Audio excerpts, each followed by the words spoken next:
네, 미국 대통령 선거 정말 요란뻑적지근하게 진행이 되고 있는데요. 이제 하루 남았습니다. 결과가 어떻게 나올지 정말 궁금한데요. 자, 미국 현지 연결해서 한번 총정리를 해보도록 하겠습니다. 이 미국 정치 이야기를 페이스북 페이지 워싱턴 업데이트를 통해서 전해주고 있는 분입니다. 박상현 칼럼니스트 전화로 만나보겠습니다. 나와 계시죠? 네, 안녕하세요. 네, 박정입니다. 안녕하세요. 누가 이길 것 같습니까? 제일 어려웠고 어리석은 질문이긴 하지만 가장 궁금한 질문이기도 해서요. 네, 사실 2016년에만 해도 같은 질문을 받았을 때 끝까지 어느 쪽이 이길 수 있을 거라고 답을 못했었거든요. 네. 근데 지금 봐서는 바이든이 승리할 가능성이 훨씬 크다고 지금 이야기할 수 있고요. 네. 지금 현재까지 오늘까지도 계속 체크를 해보면은 바이든 승리 가능성이 한 89%에서 90% 오. 그리고 트럼프 승리 가능성은 한 10% 정도로 생각하고 있습니다. 이렇게 이제 아주 그 단언을 하시는 근거를 좀 말씀해 주신다면. 예, 사실 뭐 아시다시피 2016년에는 그 예측이 굉장히 틀렸지 않습니까? 그때 샤이 트럼프가 있어서 근데 뭐 여론조사 짓게 안 됐다고 했었죠. 예. 그렇죠. 예, 근데 그때하고 지금하고 비교했을 때 예.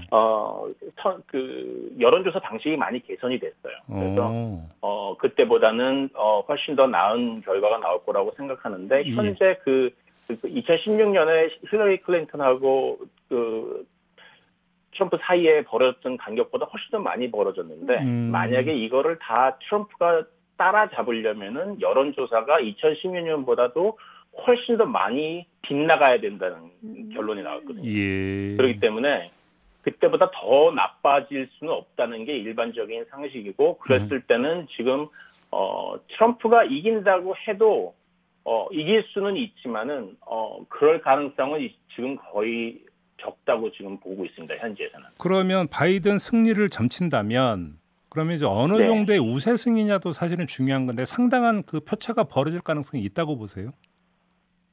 네, 지금 현지에서는 한 30%가 바이든 압승을 생각하고 있거든요. 오, 압승. 예.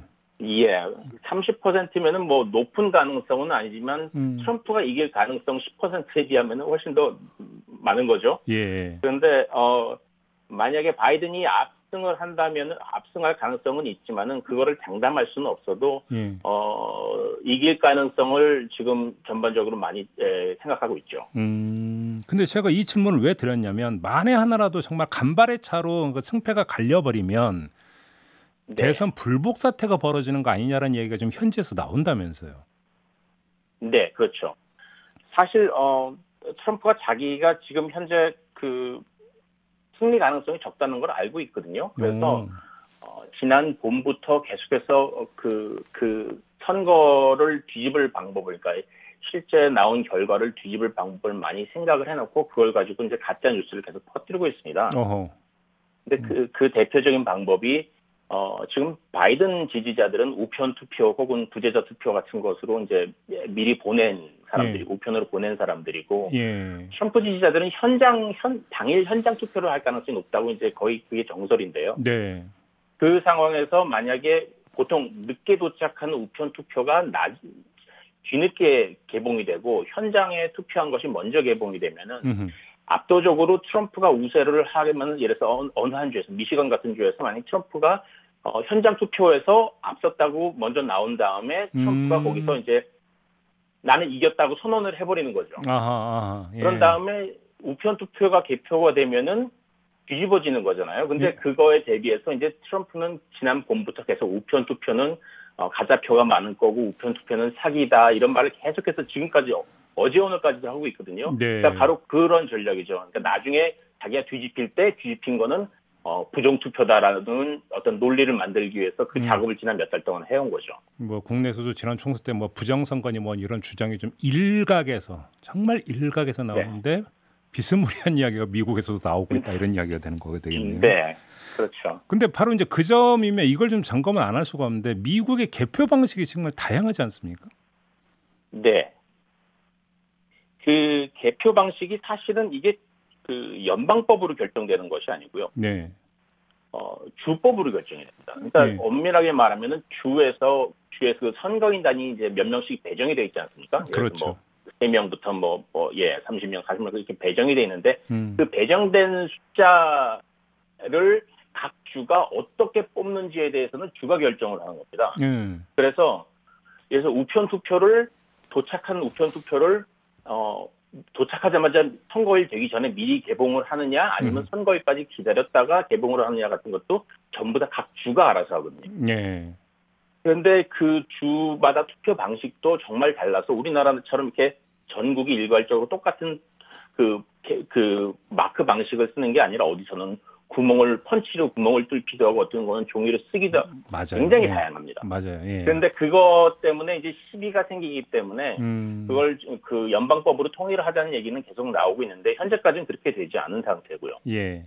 그래서 그게 만약에 어느 한 주에서 이전에 2000년도에 그 알고하고 조지 W 부시 사이에서 있었던 것처럼 그랬죠. 플로리다에서 이제 개표 문제가 생겼지 않습니까? 네네. 그때처럼 어느 한 주에 특히 이제 경합주에서 그런 문제가 생겼다 그러면은 이제 이걸 가지고서 이제 침소봉대를 하는 거죠. 그래서 이게 모든 결과를 다 뒤집어 엎을 만큼 중요한 문제라고 생각한 다음에 그걸 가지고 시비를 걸어서 대법원까지 끌고 가자 이런 전략을 갖고 있는 거죠. 그러니까 지금 그 경합주로 말씀을 해주셨는데 플로리다하고 펜실베이니아 여기에 등가 지금 승패가 달려있다 이런 이야기가 나온다는데 이건 무슨 이야기예요?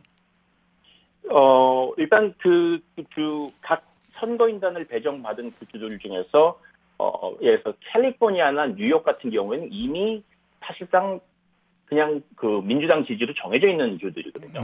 예. 그런데 플로리다 주는 굉장히 많은 숫자를 갖고 있는데도 불구하고 항상 경합주예요. 반반이 섞여 있습니다. 예. 그런데 그렇게 덩치 큰 주, 펜실베니아도 크고요. 펜실베니아가 20명을 갖고 있고 플로리다가 29명을 갖고 있는데 합해서 49명이 어느 한쪽으로 넘어간다면 사실 게임이 끝나는 건데 사실 바이든이 이미 많은 사람을 확보하고 있습니다. 벌써. 네. 그런 그 큰 주들이 바이든 쪽에 많이 있기 때문에 예. 만약에 플로리다가 바이든한테 넘어간다고 결정이 되면 그날 밤에 만에 하나 이제 트럼프한테 넘어가지 않고 바이든한테 넘어간다고 결정이 나면은 사실상 트럼프가 만회할 방법은 거의 없다고 봅니다. 1% 미만이라고 보거든요. 네. 그러니까 사실 그날 플로리다하고 펜실베니아가 빠르게 바이든한테 넘어갔다고 하면은 그냥 사실상 선거 결과는 끝난 거고요. 근데 만약에 플로리다나 펜실베니아가 트럼프한테 넘어갔다. 그래도 바이든이 여전히 이길 가능성이 많고요. 네. 그때는 대신에 이제 시간이 걸리겠죠. 개표하는 다른 주 늦게 개표하는 주들까지 다 기다려야 되기 때문에 그럴 때는 이제 시간이 오래 걸리는 거죠. 그래서 바이든이 만약에 플로리다를 먼저 가져갔다는 게 그날 밤 자정까지 나온다. 그러면은 사실 일정이 빠르게 끝난다고 봅니다. 아무튼 그러면 이제 개표가 완료가 돼서 그러니까 누구가 당선된다라고 하는 것은 현재로서는 언제쯤 나온다 이렇게 단정할 수도 없네요. 그러면. 그렇죠. 그게 아까 말씀드린 대로 2000년도 같은 경우 거의 한 달 넘게 끌었거든요. 그때 연방 대법원까지 갔었죠. 그때는. 그렇죠. 그때 이제 재검표를 한다 만다 하는 것 문제를 가지고 이제 소송까지 걸려서 이제 대법원까지 갔는데 이 사실 그 미국에서 개표를 100% 완료하는 데는 정말 한 달 갖고도 안 되거든요. 참, 네. 그렇기 때문에 좀 우습게 들리긴 하지만 미국에서는 한 번도 그 결정이 개표 결과로 나지 않았고요. 네. 항상 진 것이 확실해지는 후보가 그 패배 승복을 하면서 사실상 끝났거든요. 그런 뒤에 이제 개표는 마지막까지는 하는데 그게 이제 한참 뒤에 이루어지는 거죠. 근데 만약에 여기서 트럼프가 혹은 바이든이 근데 이거 개표 결과 끝까지 봐야 되겠다. 그 전에는 나는 그 승복 안 하겠다라고 마음을 먹으면은 그러면 사실 몇 달도 기다릴 수가 있는 거죠.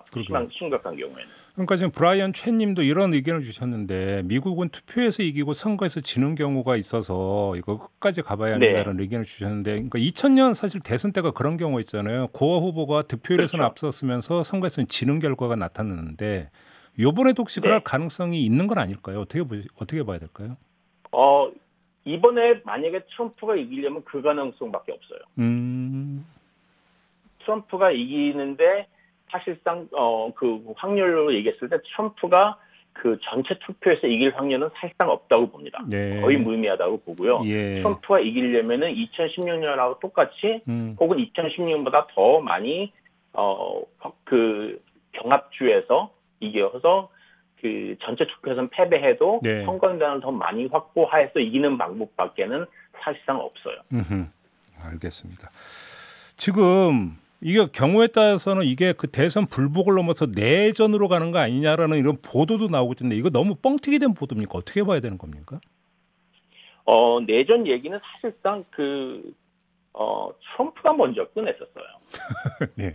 그러니까 이거는 그러니까 트럼프가 그 도크 휘슬링이라고 해가지고 그 자기 지지자들한테 보내는 신호인데 예. 그럴 가능성도 있다는 식으로 얘기를 해가지고 예. 니네 들고 일어나라는 시도를 보낸다고 이제 진보 측에서는 계속 비판을 하거든요. 근데 최근에 그래서 그 가능성이 지난 봄 한 2, 3월 전부터 이제 2, 3월 전부터 나왔고 예. 그래가지고 많이 취재를 하고 있습니다. 지금 언론에서 그 가능성에 대해서.